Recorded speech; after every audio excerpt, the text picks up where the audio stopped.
அண்மை செய்தியாக பார்த்து வருகிறோம். கடலூர் சன்னியாசிப்பேட்டையில் போராட்டத்தில் ஈடுபட்ட பெண்கள் வலுக்கட்டாயமாக கைது செய்யப்படுகிறார்கள். அது தொடர்பான காட்சியை பார்த்து வருகிறோம். மேலும் எங்களோடு இணைகிறார் செய்தியாளர் பாரிவள்ளல். பாரிவள்ளல், வணக்கம். எத்தனை பேர் வரை இதுவரை கைது செய்யப்பட்டிருக்கிறார்கள்? விவரங்களை வழங்கலாம். ஹலோ, பிரியங்கா, கடலூர் மாவட்டம் அருகே பாத்தீங்கன்னா காலையிலிருந்து சாலை மறியலில் ஈடுபட்டு இருக்காங்க. கடலூர் மாவட்டத்தை பெஞ்சல் மற்றும் புயல் மற்றும் தென்மண்ணை ஆற்றில் ஏற்பட்ட வெள்ளப்பெருக்கால் பண்ருட்டி சுற்றியுள்ள பகுதியில் கிட்டத்தட்ட 30க்கும் மேற்பட்ட கிராமங்கள் முழுமையா பாதிக்கப்பட்டிருந்தது. இந்த வெள்ள நீர் சூழ்ந்த வீடுகளாலும் குடியிருப்புகளாலும் சரி, விளைநிலங்களுக்கும் உரிய நிவாரணம் கிடைக்கலன்னு சொல்லிட்டு இப்ப இந்த கிராம மக்கள் பல்வேறு கட்ட போராட்டங்கள் நடத்திட்டு வந்தாங்க. இந்நிலையில பாத்தீங்கன்னா அரசு அறிவித்த 2000 ரூபாய் நிவாரண தொகை பல்வேறு கிராமங்கள்ல கொடுக்கப்பட்டாலும் குறிப்பா இந்த 14 கிராமங்கள்ல இன்னும் எங்களுக்கு கொடுக்கல.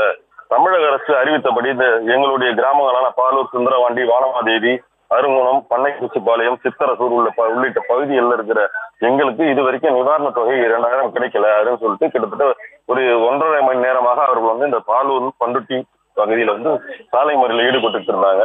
இந்நிலையில் அந்த இடத்துக்கு வந்த காவல்துறை அவர்களிடம் பேச்சுவார்த்தையில் ஈடுபட்டு நாங்கள் அதற்கு உரிய நிவாரணம் கிடைக்க வழிவகை செய்கிறோம் என்று எவ்வளவும் அவர்கள் பேச்சுவார்த்தையில் ஈடுபட்டாலும் பேச்சுவார்த்தை சுமூகத்தில் ஈடுபடாத ஒரு நிலையில அந்த பகுதிக்கு வந்த டிஎஸ்பி சந்தமுல்லா தலைமையிலான காவல்துறையினர் அந்த பகுதி போராட்டத்தில் ஈடுபட்ட அனைவரையுமே அருகாமையில் உள்ள திருமண மண்டபத்துல கைது செய்து இப்ப அடைச்சிட்டு இருக்காங்க.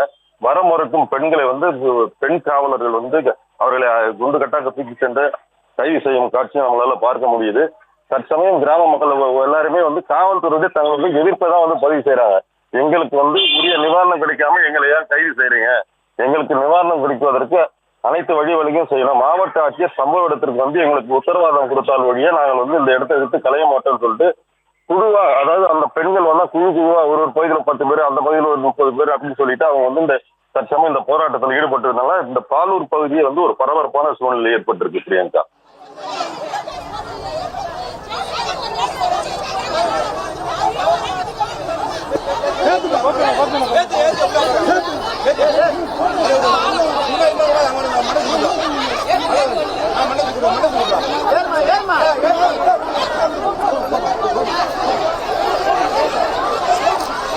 கொடுத்த வரணும்.